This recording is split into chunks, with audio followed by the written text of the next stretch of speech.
Haleluya, haleluya, shalom blessed people. Kiranya berkat dan damai sejahtera Allah di dalam Tuhan Yesus Kristus menjadi bagian kita sepanjang hari ini. Kembali berjumpa dengan saya Pendeta Theodorus Daruma Berkat, House of Blessing. Blessed people, tema kita hari ini adalah bolehkah orang Kristen merayakan Imlek? Nah, blessed people, saudara yang terkasih dalam Tuhan, saudara-saudara kita atau mungkin saudara sendiri adalah orang Tionghoa, biasanya merayakan Tahun Baru Imlek penuh sukacita. Pemerintah menetapkan tahun 2023 hari Imlek itu jatuh pada tanggal 22 Januari di hari Minggu. Nah, saudara yang terkasih, apakah Imlek ini adalah perayaan yang bertentangan dengan iman Kristiani atau tidak? Sehingga boleh nggak sih kita merayakan atau tidak boleh merayakan? Saudaraku yang terkasih dalam Tuhan, bahwa tradisi, adat istiadat, dan budaya itu adalah sesuatu yang tidak bisa dipisahkan dari kehidupan manusia. Termasuk Tuhan Yesus sendiri ketika ia berinkarnasi Allah yang menjadi manusia, ia lahir sebagai orang Yahudi yang punya tradisi yang sangat kuat. Jadi saudaraku, sebuah tradisi, adat istiadat, budaya itu adalah bagian dari kehidupan setiap kita. Namun harus kita perhatikan saudaraku, bahwa ketika kita mengimani Tuhan Yesus sebagai juru selamat kita, maka kita harus menjadikan diri kita sebagai orang yang beriman, bukan orang yang berbudaya seperti orang Yahudi. Kita beriman kepada Yesus Kristus yang menjadi manusia dalam rupa orang Yahudi. Kemudian para rasul yang notabene adalah orang Yahudi, merekalah yang dipercayakan untuk menulis Perjanjian Baru maupun nabi-nabi Perjanjian Lama yang juga adalah orang Israel. Namun bukan berarti kita harus mengadopsi secara total budaya yang mereka punya. Saya dan saudara adalah orang Indonesia, maka marilah kita mengimplementasikan iman Kristen kita menurut budaya kita sendiri. Nah, tetapi ada orang Kristen yang dari etnis Tionghoa, sehingga ada budaya-budaya yang masih dijalankan sampai pada hari ini. Tetapi sekali lagi, kita harus memperhatikan saudara, bahwa sebagai orang Kristen ada 3 sikap yang muncul terhadap budaya atau tradisi atau adat istiadat ini. Nah, yang pertama, menerima tradisi yang berfaedah dan yang tidak bertentangan dengan Alkitab.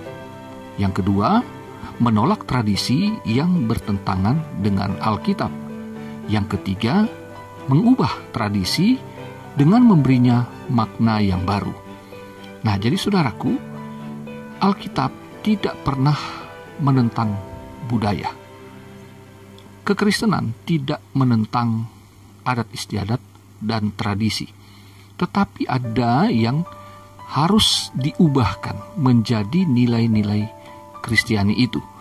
Jadi, meskipun saudara adalah orang Tionghoa, atau kita punya keluarga orang Tionghoa, mereka boleh merayakan dalam tradisi atau budayanya di dalam merayakan Imlek ini.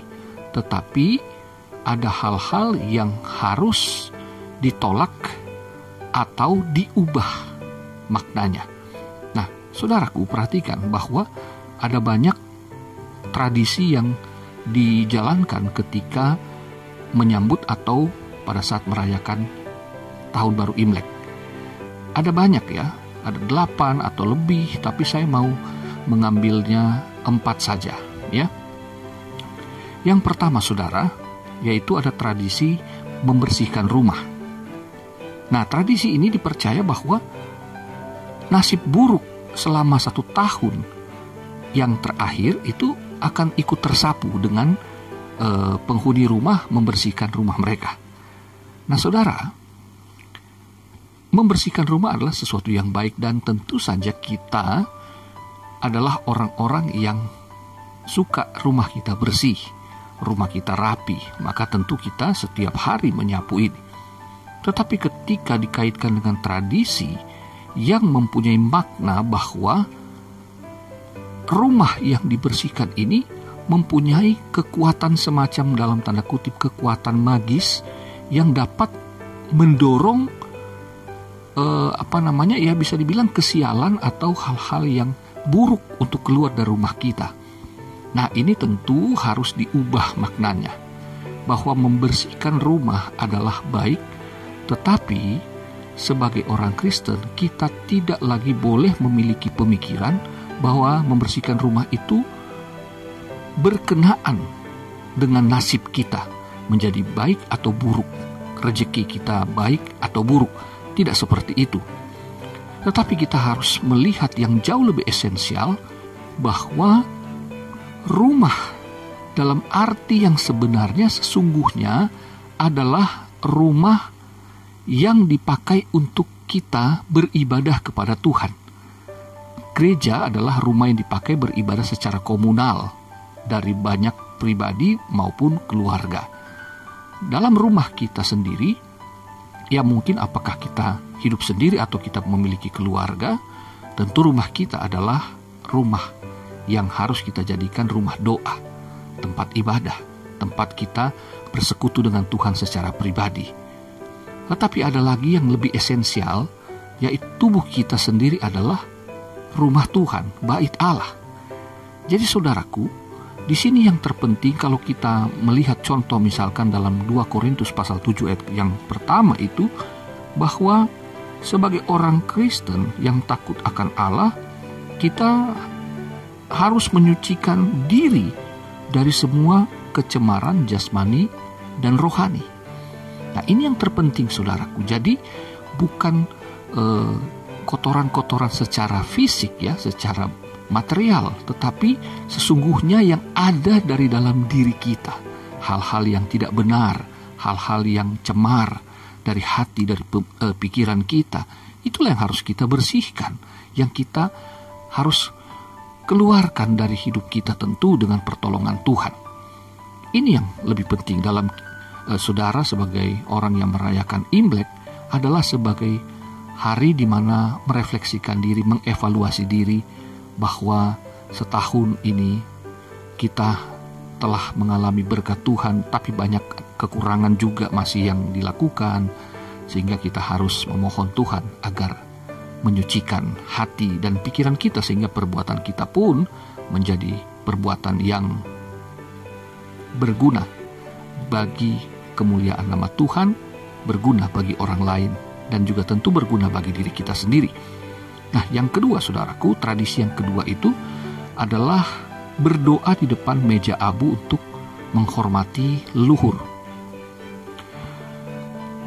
Sebagai orang Kristen, penghormatan terhadap orang tua itu adalah sangat penting, karena hukum yang diberikan Tuhan kepada Musa untuk sampaikan kepada orang Israel, 4 hukum yang pertama tertuju langsung kepada Allah, dan 6 hukum selanjutnya tertuju kepada sesama manusia. Dan sesama manusia yang pertama kali yang menjadi pokok hukum itu adalah hormatilah ayahmu dan ibumu supaya lanjut umurmu di tanah yang dijanjikan Tuhan. Nah saudara yang terkasih, bahwa orang Kristen harus mengubah ini. Kita berdoa bukan kepada leluhur dalam artian orang yang sudah meninggal, tetapi orang yang masih hidup, yaitu orang tua kita.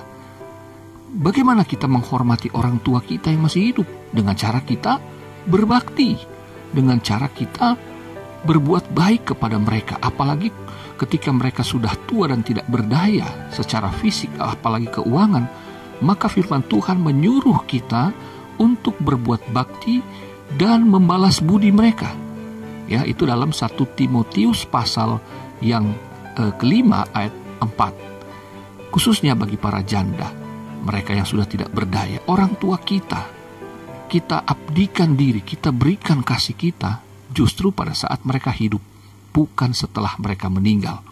Nah, saudara, jadi kita merayakan Imlek, kita berdoa itu tertujunya kepada Tuhan.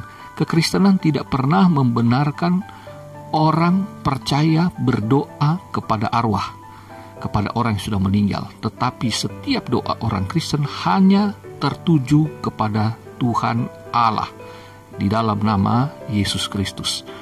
Nah, saudaraku, jadi kita harus mengubah nilai itu, makna daripada penghormatan kita kepada orang tua dengan cara berdoa agar orang tua yang masih hidup, Tuhan tolong berikan kekuatan, kesehatan, hikmat di dalam menjalani hari-hari di masa tua mereka. Ketika mereka sudah meninggal, maka mereka sudah berada bersama-sama dengan Sang Pencipta jika mereka ada di dalam Kristus. Tetapi setelah mereka meninggal dunia, bukan urusan kita untuk mendoakan mereka. Kita berkewajiban mendoakan orang-orang, khususnya keluarga kita yang masih hidup. Yang ketiga, tradisi yang ketiga adalah makan bersama dan berkunjung ke keluarga. Ini tradisi yang sangat baik, saudaraku. Tradisi ini patut kita jaga karena ini sesuai dengan firman Tuhan. Tradisi yang baik untuk memelihara kerukunan dan silaturahmi antar keluarga. Nah, kalau kita lihat Alkitab itu di dalam Mazmur 133 bahwa di dalam kerukunan dalam satu keluarga itu mendatangkan berkat. Tuhan memerintahkan berkat bagi setiap keluarga yang hidup dalam kerukunan. Nah, kemudian yang keempat, yang terakhir yang menjadi pembahasan saya adalah tradisi memberi angpau. Nah, ini bagus banget karena memberi angpau itu berarti seorang berbagi dengan menunjukkan kemurahan hatinya kepada keluarga, khususnya bagi anak-anak dan para janda, kan begitu orang tua gitu. Nah, tetapi saudaraku harus diingat bahwa ada angka-angka tertentu yang dipercaya bisa mendatangkan kesialan. Angka-angka yang diberikan itu jumlah angpau itu nggak boleh dalam angka-angka tertentu. Nah, kekristenan tidak mengenal demikian, bahwa setiap berkat itu datangnya dari Tuhan. Hasil yang kita peroleh dari kerja keras kita diberkati oleh Tuhan. Maka setiap apa yang kita peroleh dari hasil kerja kita telah kita doakan, kita ucapkan syukur. Ada yang mengembalikan persepuluhan, ada yang memberikan korban persembahan khusus. Maka semuanya itu diberkati oleh Tuhan dan tidak ada unsur kutuk di dalamnya, tidak ada unsur keburukan apapun, karena setiap yang diberkati Tuhan itu pasti berkat juga ketika kita bagikan kepada orang lain.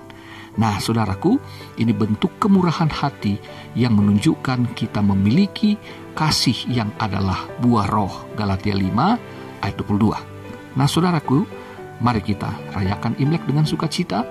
Kita menghormati saudara-saudara kita dari etnis Tionghoa yang merayakannya. Istri saya juga ada campuran Tionghoanya, tetapi tentu iman Kristen itu yang dikedepankan, bukan tradisi yang berhubungan dengan tradisi nenek moyang yang tentu saja di luar Kristus.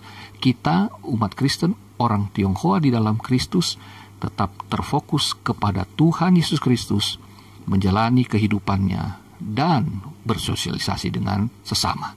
Tuhan Yesus memberkati. Selamat Tahun Baru Imlek. Gong Sifa Choi. Haleluya, bless people.